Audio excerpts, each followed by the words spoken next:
விலாசத்தை இப்பொழுது அறிவிக்கிறேன்.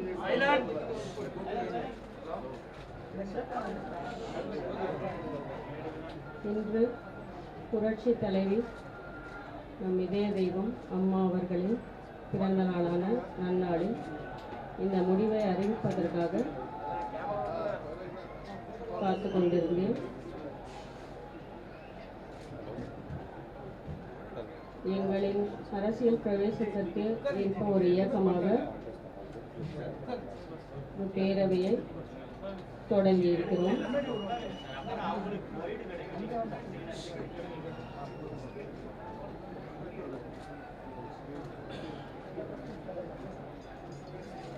இந்த இயக்கம் மாபெரும் வெற்றி பெற தமிழக மக்களும் அனைத்து இந்திய அண்ணா திமுகவின் தொண்டர்களும் தொடர்ந்து எங்களுடன் பயணித்து வெற்றியை தேடித் தருமாறு தாழ்மையுடன் கேட்டுக்கொள்கிறோம்.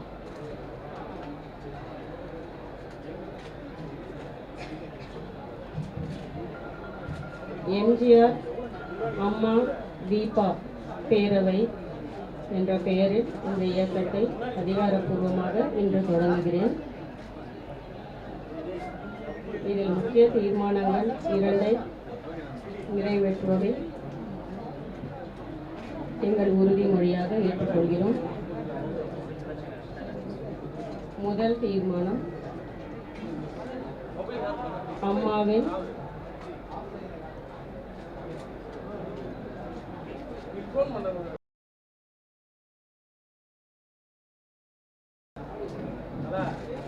நான் இருக்க வேண்டும் என்று தொண்டர்கள் தொடர்ந்து விடுத்து வந்த கோரிக்கையை ஏற்று அதை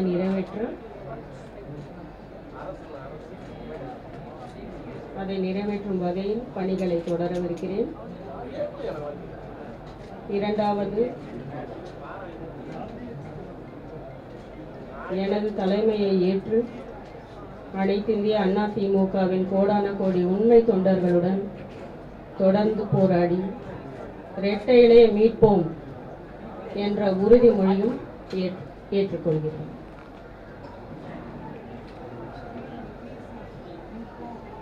எனக்கு ஆதரவு அளித்த அனைத்திந்திய அண்ணா திமுகவின் தொண்டர்கள் மற்றும் தமிழக மக்களுக்கும் என் இதயபூர்வமான கோடான கோடி நன்றி மலர்களை காணிக்கையாக்குகிறேன். மாண்புமிகு அம்மா அவர்களின் பிறந்த நாளான இன்று முதல் புரட்சி தலைவர் மற்றும் புரட்சி தலைவி அம்மா அவர்களின் நல்லாசியோடு எனது அரசியல் பயணம் தொடங்கியுள்ளது. இனி வரும் காலங்களில் ஏழை எளிய மக்களின் துயர் துடைப்பதற்காகவும் அவர்களின் வாழ்வாதாரத்தை முன்னேற்றும் பாதையிலும் விவசாயிகள் மற்றும் பெண்களின் வாழ்வாதாரத்தை முன்னேற்றும் பாதையிலும்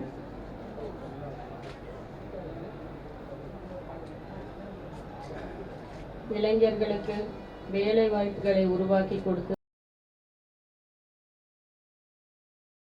மாநிலமாக்க நாங்கள் பாடுபடுவோம் என்று உறுதிமொழி ஏற்றுக்கொள்கிறேன்.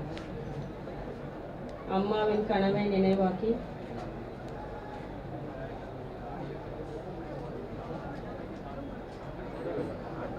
அவரிடத்தில் இருந்து அவர் விட்டு சென்ற பணிகளை நான் தொடருவேன்.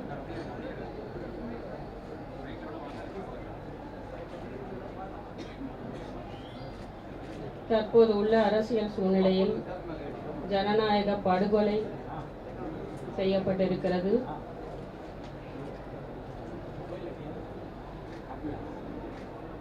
இதற்கு பின்னால் இருந்த ஒரு துரோக கூட்டத்தையும்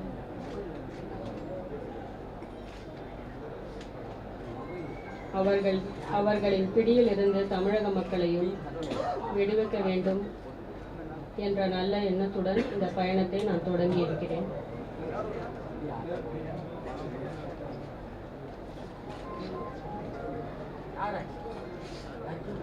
என்னை நம்பி வந்த யாரையும் நான் கைவிட மாட்டேன்.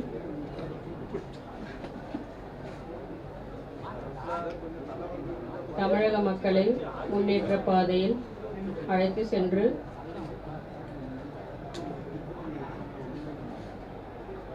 நிலையான ஆட்சியையும்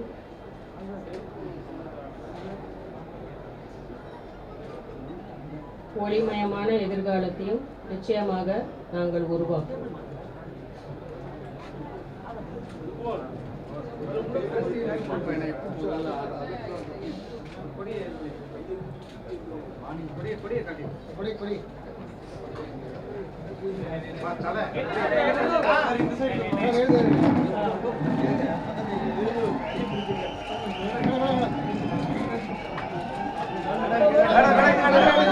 அம்மா அவர்களின் ஆட்சியை மீண்டும் மலர செய்ய வேண்டும் என்பதே இந்த அமைப்பின் முக்கிய குறிக்கோளாக இருக்கும்.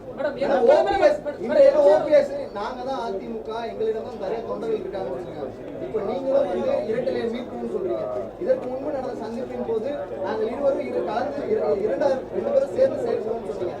எங்க நீங்க வேறுபட்டு நிற்கிறீங்க? எங்கேயும் வேறுபடவில்லை. அது ஒரு மரியாதை நிமித்தமான சந்திப்பு என்று ஏற்கனவே நான் தெரிவித்திருந்தேன். தொடர்ந்து அவர் ஊடகங்களில் என்னை பற்றி பேசி வந்தார். அதனால் அந்த சந்திப்பு ஏற்பட்டது.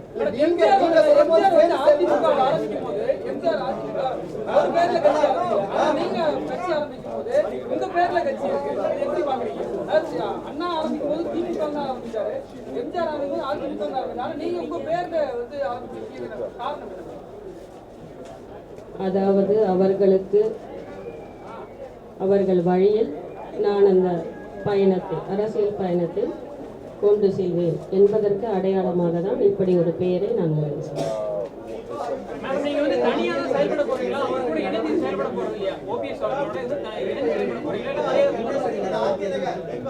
உண்மையான தொண்டர்கள் நிச்சயமாக என் பின்னால் இருக்கிறார்கள் என்பதில் எனக்கு மாற்று கருத்தே இல்லை.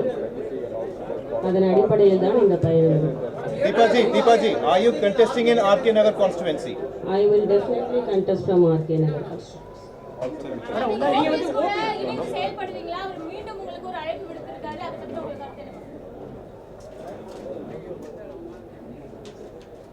அவர் தொடர்ந்து என்னை பற்றி ஊடகங்களில் பேசிக் கொண்டு வருகிறார். அதை நான் கவனித்துக் கொண்டு வருகிறேன். அதற்காகத்தான் மரியாதை நிமித்தமான சந்திப்பையும் நாங்கள் ஏற்படுத்தினோம். காலம்தான் இதற்கு பதில் சொல்ல வேண்டும். முதலில் என்னுடைய பயணத்தில் தீர்க்கமான முடிவுகளை எடுத்த பின்னர் ஆலோசிக்கப்படலாம். Deepa, your brother Deepak has said that you and Deepak are both the rightful heirs to the Vedanilayam house. What do you think? Have you managed to speak to him? Has he ever spoken to you about this whole thing? He also said that he would pay back the 100 crore fine also if need be. I was absolutely unaware of all this, and I believe this move by Deepak has rightly been staged today to kind of back me out of what I want to do. This is my view, and this is a ploy that has been staged. Why not all these days and all of a sudden yesterday makes it very unclear, and he's not even certain of what he's saying, and I firmly believe that Sashikala's family is behind this, and we have to just wait and see and get a clear picture of what is it that he actually wishes to say. But he is against TTV Dinakaran. That's he said very clearly. If he's with that he has been with them, riding with them all these days, and all of a sudden making a U-turn like this only makes us think there is something more to this than meets the eye.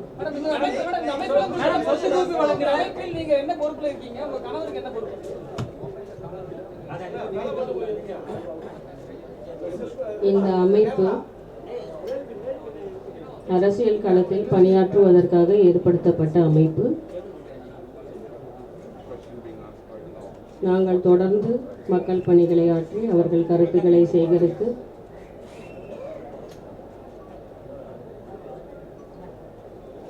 முடிவுகளை மேற்கொள்ளுவோம். இந்த அமைப்பில் நான் பொருளாளராக நியமிக்கப்பட்டிருக்கிறேன். பண்ணிருக்கீங்க. அதுல வந்து ஜெயலலிதாவும் வந்து அவங்க இறந்தங்காட்டியே அதுல இருந்து விடுவிச்சிருக்காங்க. எந்த அடிப்படையில் நீங்க அந்த தீர்ப்பை வந்து வரவேற்றீங்க? அவங்க வந்து கன்விக்ட் அவங்க இருந்திருந்தாங்கன்னா இந்த தீர்ப்பை வந்து செய்யவில்லை என்பதில் எனக்கு மாற்று கருத்தில்லை. அவர் மீது இப்படி ஒரு அபாண்டமான பழி சுமத்தப்பட்டது. இதற்கு முழுக்க முழுக்க காரணம் அந்த குடும்பம் தான், வேறு யாருமே கிடையாது. மேடம், இந்த பேரவையினுடைய தேர்தலில் கூட்டணி அமைச்சு போட்டியிடுவீங்களா அப்படின்னு தலைவர் பொறுத்தவரை ஏதாவது கொடுத்துருக்கா அப்படி இருந்தா அதுல யாரு இருக்கா? ஆபீஸ் பேரர்ஸ்லாம் யார் மேடம்? அனைத்தும் அறிவிக்கப்படும் சற்று நேரத்தில்.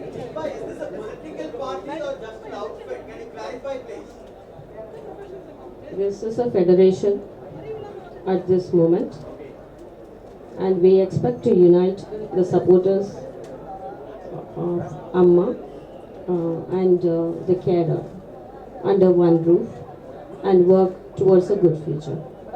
Thank you. ரெட்டையிலேயே மீட் பண்ண சொல்றீங்க, ஆனா கட்சியோட பேர் வேற மாதிரி இருக்கு.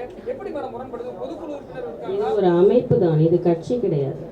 பொதுக்குழு இப்ப நீங்க ஏடிஎம்கே ரெட்டை மீட்னா உங்களுக்கு மெம்பர்ஸ் வேணும். உங்களுக்கு பொதுக்குழு உறுப்பினர்கள், செயற்குழு உறுப்பினர்கள், ஆபீஸ் பேரர்ஸ்லாம் வேணும். அது எப்படி நீங்க கட்டி மீட்க போறீங்க? இன்றுதான் இதை துவங்கி இருக்கிறோம். அனைத்து பணிகளும் மேற்கொள்ளப்படும். விரைவில் வந்து உள்ளாட்சி தேர்தல் வரப்போகுது. அதுக்கான எல்லா கட்சிகளும் தீவிரமா இருக்காங்க. நீங்க வந்து உள்ளாட்சி தேர்தலில் போட்டியிடுறதுக்கான என்ன ஏதாவது இருக்கா உங்க அமைப்பு சார்பில் காரணம்? எண்ணம் இருக்கிறது. நிச்சயமாக அதற்கான பணிகளை மேற்கொள்ளும். மேடம், உங்களோட அமைப்பு கூட்டணி அமைச்சு போட்டியிடுமா? இந்த உங்களோட அமைப்பு வந்து நீங்க தனித்து போட்டியிட போறீங்களா இல்ல கூட்டணி அமைச்சு போட்டியிட போறீங்களா தேர்தலில்? இது போன்ற முக்கிய முடிவுகள் எடுத்த பின்னர் அறிவிக்கப்படும். இப்பொழுதுதான் இதை நாங்கள் துவங்கி இருக்கிறோம். இதற்கு சற்று அவகாசம் தேவைப்படுகிறது. முதலமைச்சருடைய பதவியை அடைகிறதா? என்னுடைய இலக்கு அம்மா அவர்களின் வழியில் தமிழக மக்களுக்காக நற்பணிகளை ஆற்றுவது. அதுதான் என் முதல் கோரிக்கை. நீங்க முதலமைச்சரா போட்டியிடுவீங்களா சட்டமன்ற தேர்தலில் வரப்போற in future? இது குறித்து மக்கள் முடிவு செய்வார். இரட்டையிலேயே வேணும்னு சொல்றீங்க. பட் ஆனா இந்த கொடி வந்து டிஃபரெண்டா இருக்கு. ஏடிஎம்கேயோட கொடி வச்சுட்டீங்களா, இந்த கொடி வச்சுக்கலாம். இதுக்கான நிறம் என்ன? கருப்பு சிவப்பு மட்டும்தானா? கருப்பு சிவப்பு வெள்ளைன்னு சொல்றதா? நடுவில் வெள்ளை இருக்குமா? எப்படி குழப்பமா இருக்கு? இது ஒரு அமைப்பு தான். நான் தொடர்ந்து அதை தான் சொல்லி வருகிறேன். எங்கள் பணிகளை தொடருவதற்கான அமைப்பு. மேடம், ஓபிஎஸோட இணைந்து செயல்படுவோம்னு சொன்னீங்க. அது என்னன்னு கொஞ்சம் இப்பயாவது விளக்குங்க. என்ன இப்போ பேரவை ஆரம்பிச்சிட்டீங்க. பேரவை அவரோட செயல்படுமா இல்ல அவர் எந்த மாதிரியான இணைந்து செயல்படுதுன்னா என்னன்னு கொஞ்சம் எக்ஸ்பிளைன் பண்ணுங்க.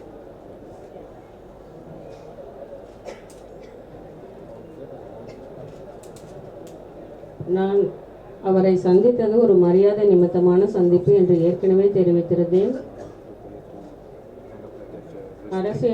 அரசியல் களத்தில், தேர்தல் களத்தில் இணைந்து போட்டியிடப் போகிறோமா என்பதை குறித்தெல்லாம் இன்னும் பேச்சுவார்த்தை எதுவுமே நடக்கவில்லை. அவர் வழியில் அவர் தொடர்ந்து பணி செய்து வருகிறார். என் வழியில் நான் தொடர்ந்து பணி செய்து வருகிறேன், செய்வேன். மேம், இது வரைக்கும் நீங்க மக்களுக்காக இந்த மாதிரி சோசியல் சர்வீஸ்ல ஈடுபட்டிருக்கீங்களா எங்களுக்கு தெரியல. நீங்க ஃபர்ஸ்ட் டைம் வந்து ஜெயலலிதா அவங்களுடைய ஃபேமிலி மெம்பர் அப்படிங்கிறதுக்காக இந்த பேரவை ஆரம்பிச்சிருக்காங்க. அதே மாதிரி சசிகலா அவங்களுடைய எதிர்த்தரப்பு தான் உங்களுக்கு ஆதரவு தெரிவிச்சிருக்காங்க. இந்த சந்தர்ப்ப சூழ்நிலை அரசியலா நீங்க உருவாக்கி இருக்கிறீங்க. இன் ஃபியூச்சர்ல உங்களுடைய செயல்பாடு எப்படி இருக்கும்? ஃபார் எக்ஸாம்பிள், நீங்க இது வரைக்கும் எதனா பண்ணிருக்கீங்களா மக்களுக்கு? மக்கள் பணி என்பதெல்லாம்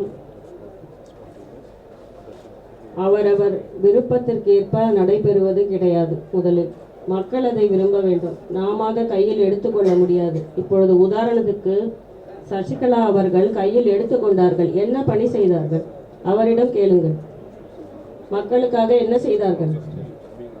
மக்களுக்காக பணி செய்து கொண்டிருந்த அம்மா அவர்களுக்கு களங்கம் விளைவித்து அவர்கள் சுயநலத்திற்காக அவர்கள் குடும்பத்தினருக்கு தேவையானதை செய்து கொண்டிருந்தார்கள். இதுதான் அவர் செய்து கொண்டிருந்தார். அவரை உங்களால் ஏற்க முடியும்.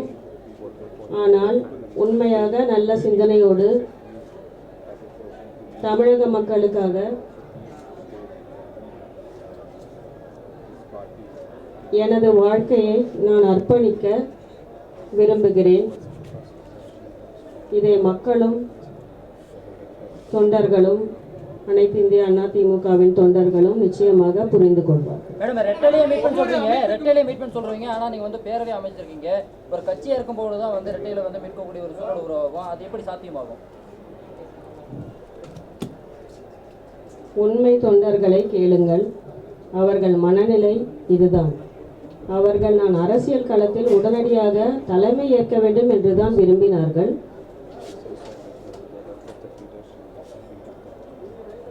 அவர்களின் எண்ணங்களையும் கருத்துக்களையும் தெரிந்து கொண்டுதான் இந்த முடிவை நான் எடுத்திருக்கிறேன். அதிமுக தொண்டர்கள் எல்லாரும் உங்களை தலைமை ஏற்கிறான்னு நீங்க எப்படி நினைக்கிறீங்க?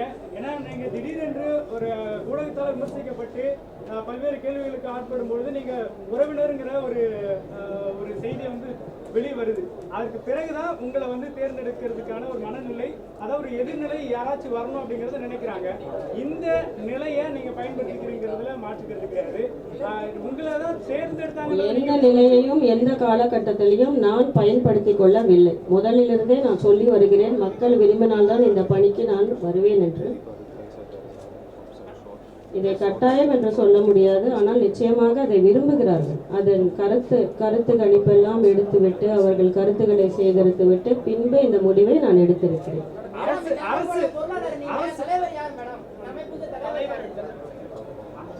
இந்த அமைப்புக்கு தலைவர் யாரு?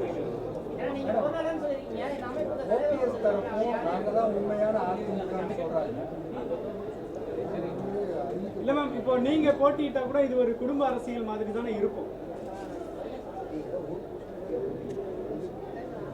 குடும்ப அரசியல் என்று சொல்லிவிட முடியாது எளிதில். ஏனென்றால் நாங்களாக அதை கையில் எடுத்துக்கொள்ளவில்லை. முதலில்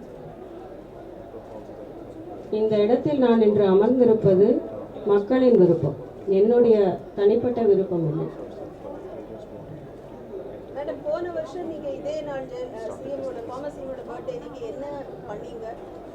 What is this is a big contrast, but what did you do last year on her birthday? As usual, I was there. I went to wish her because I never missed it on each and every opportunity that I could get. I was always there, especially every year on her birthday. I used to go there and wish her and get her blessings. So I definitely miss that today, and that is why I waited till this day to make this announcement But for you her. have நீங்க மீடியால சொல்லிருக்கீங்க இந்த மாதிரி உங்களை allow பண்ணல, அங்க Poes கார்டனுக்குள்ளேயே allow பண்ண மாட்டாங்க. போன வருஷம் அலோவ் பண்ணாங்க அவங்க. Of course, I did not get to see her, but I was there. I conveyed my wishes. Madam, சொத்து குவிப்பு வழக்குல 100 கோடி ரூபாய் ஃபைன் போட்டிருக்காங்க ஜெயலலிதாவுக்கு.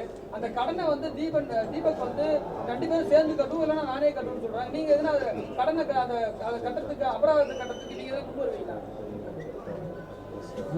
இதற்கு தான் நான் ஏற்கனவே பதில் அளித்திருந்தேன். அதாவது I was totally unaware of this.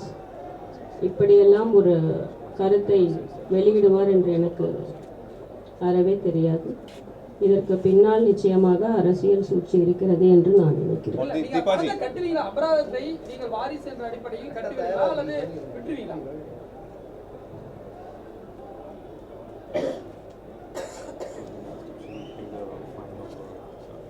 இதற்கான பதில் இப்பொழுது என்னிடம் இல்லை. ஏனென்றால் முதலில் இப்பொழுதுதான் இந்த தீர்ப்பு வந்திருக்கிறது.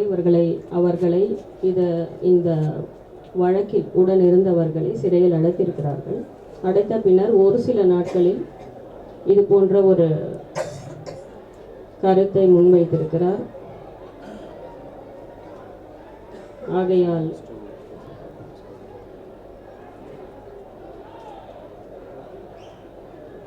இது குறித்த கருத்தை நான் இப்பொழுது தெரிவிக்க விரும்பவில்லை. Deepaji, is there a chance for your brother to have an honest change of mind? If that's so, will you accept him in your party? I think in the first place, I can't believe this is happening because all these days he had a different opinion about Sashikala and her family, and all of a sudden yesterday he made a twist and U-turn and said he does not wish the person called TTV Dinakaran to take office. But again he contradicts himself and says that but he wants Sashikala. He wants Sashikala, but he does not want Mr. Dinakaran. So I don't think there is any point made here. There's no clarity in the first place, so it should be rejected completely. Ma'am, நீங்க இப்போ RK நகர்ல போட்டியிட போறீங்க. ஒருவேளை OPS அவர் தரப்புல இருந்து ஒரு MLA நிறுத்தப்பட்டா நீங்க விலகிக் கொள்வீங்களா அல்லது அவரை எதிர்த்து போட்டியிடுவீங்களா? நான் விலகிக் கொள்ள வேண்டிய எந்த அவசியமுமே இல்லை. ஏனென்றால் என்னுடைய அரசியல் பயணத்தையும் தொடங்கிவிட்டேன். நான் ஆர்கே நகரில் போட்டியிட வேண்டும் என்பது அனைவருடைய விருப்பம். மேடம், அவரோட ஓபிஎஸ் உடைய ஆதரவு கேட்பீங்களா மேடம் ஆர்கே நகர்? இதற்கு இப்பொழுது பதில் அளிக்க முடியாது. விரைவில் என்னுடைய அறிவிப்பை நான் தெரிவிக்கிறேன்.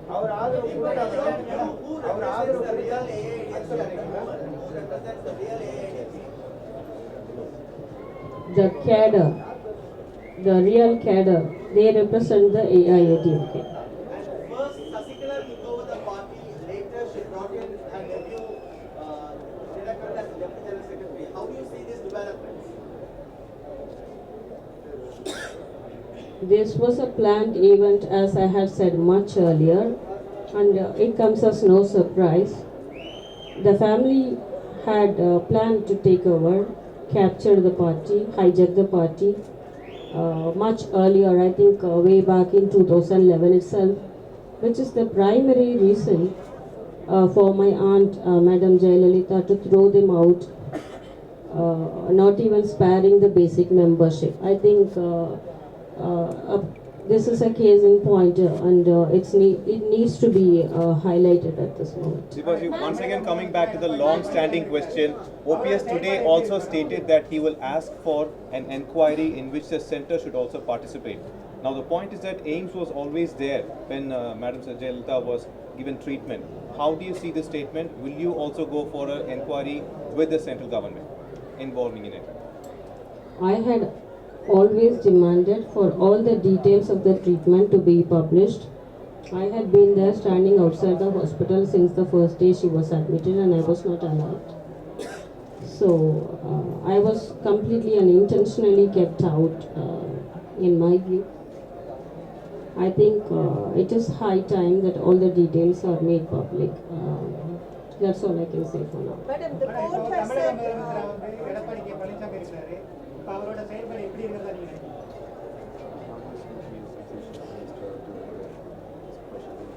இன்னும் அவர் எந்த செயல்பாட்டையுமே நிரூபிக்கவில்லை. அதை பொறுத்திருந்துதான் பார்த்து விமர்சிக்க வேண்டும் என்று நினைக்கிறேன். ஏதோ யார் வேண்டுமானாலும் தமிழகத்திற்கு முதல்வர் ஆகலாம் என்ற ஒரு நிலை உருவாகி உள்ளது போல் தெரிகிறது.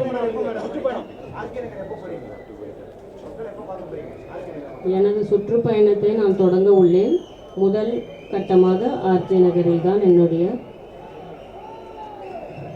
பயணம் தொடரும். அவங்க எல்லாமே சிஎம்மோட தெரிஞ்சுதான் எல்லாமே ரிலீஸ் பண்ணியிருக்காங்க. ஃபோட்டோஸ் ரிலீஸ் பண்ணது சிஎம் தான் காரணம். நீங்கள் வந்து இப்போ நீங்கள் பார்க்கவே இல்லை அவங்கள முதல்ல. இப்போ நீங்கள் கேட்பீங்களா? எனக்கு முதல்ல அவங்க அட்மிட் பண்ண டைம்லேருந்து ஒவ்வொரு டைமும் என்ன நடந்ததுன்னு டீட்டெயில்ஸ் கேட்பீங்களா? ஏன்னா கோர்ட்லேயே அவங்க அதுதான் சொல்லியிருக்காங்க. அவங்க என்ன கேட்டாங்களோ அதுதான் நாங்கள் கொடுத்தோம் அப்படின்னு சொல்லியிருக்காங்க. Even the government has said they will not reveal anything because of this. So will you fight and ask for it? See, I think primarily again we are going back into the same details that we have been asking from the day one. Definitely the treatment that was given was not consulted at all properly with the family members. So I think they have to reveal all the facts and why in the first place there was so much secrecy and nothing was made public. In this case, you are the family member and you have not been consulted. Will you bring that to the notice? Because you have never been there. You and your brother, both of them were not there. So who were they consulting? Who is the family in this case? I don't think they were consulting anyone. That is how it appears to be. But definitely all these questions will be raised. அந்த தகவல்களை அது பற்றி right. சட்ட ரீதியாக நடவடிக்கை எடுக்கணும். உறவர் நீங்கள் தான் உங்களுடைய உறவினர். அப்போ அந்த முறையில் சட்ட ரீதியாக அந்த தகவல்களை பெறுவதற்கு நீங்கள் சட்ட ரீதியாக நடவடிக்கை எடுக்கணும். அந்த அவங்க அட்மிட் பண்ண நாள்லேருந்து அவங்க இறந்த நாள் வரைக்கும் அவங்க சொல்லப்படுற இந்த 75 நாட்களில் என்னென்ன நடந்துச்சு, நான் தான் அவங்களோட சொந்தக்காரன், எனக்கு வந்து அந்த தகவல் வேணும்னு சட்ட ரீதியாக நடவடிக்கை எடுப்பீங்க. முதலில் எனக்கு பதிலளிக்க வேண்டும். என்ன செய்தார்கள், என்னென்ன சிகிச்சைகள் அளித்தார்கள் என்பதை நான் தொடர்ந்து கேட்டு வருகிறேன். இதுவரையில் அதற்கான எந்த விளக்கமும் யாரும் அளிக்கவில்லை. அதனால தான் கேட்டேன், சட்ட நடவடிக்கை அதாவது கேஸ் போடுறதோ இல்லை ஆர்டிஐ ஃபைல் பண்ணுறதோ அந்த மாதிரியான நடவடிக்கையில் இறங்குவீங்களான்னு கேட்டேன். அதனால தான் அதை பற்றி நான் இன்னும் முடிவு செய்யவில்லை, ஆலோசிக்கவில்லை. ஆனா போலீஸ் கோரிக்கை அரசு வந்து நினைக்கலாமா அப்படின்னு சொல்லிட்டு கோரிக்கை வந்துட்டே இருக்கு. உங்களுடைய வியூ என்ன மேடம்? மக்கள் என்ன விரும்புகிறார்களோ அவர்கள் அதை எவ்வாறு பராமரிக்க வேண்டும் என்று நினைக்கிறார்களோ அதன் அடிப்படையில் செய்ய வேண்டும். இன்றைய சூழல்ல தமிழகத்தோட முக்கிய பிரச்சனை என்ன நினைக்கிறீங்க? இன்றைய சூழல்ல தமிழகத்தோட மிக முக்கிய பிரச்சனையா நீங்க என்ன நினைக்கிறீங்க? இன்ஸ்டெபிலிட்டி, அதாவது அரசியல் ரீதியாக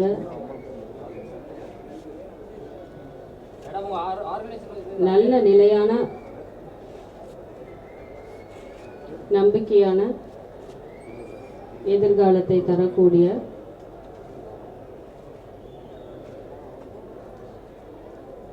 ஆட்சி அமைய வேண்டும். பிரச்சனை என்ன பிரச்சனையா பாக்குறீங்க? என்ன பிரச்சனை இருக்கு தமிழ்நாட்டுல? முக்கிய பிரச்சனையா இது இருக்கு அப்படின்னு என்ன பிரச்சனை சொல்றீங்க நினைக்கிறீங்க?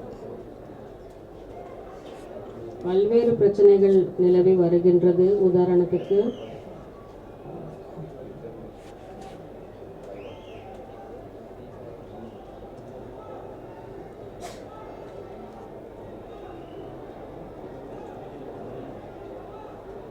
பருவகால மழை சரியான நேரத்தில் வராததால் பாதிப்பு ஏற்பட்டிருக்கிறது.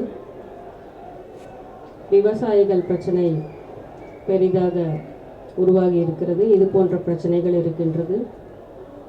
சமீபத்தில் ஜல்லிக்கட்டு போன்ற பிரச்சனைகளும் உருவாகி இருக்கிறது.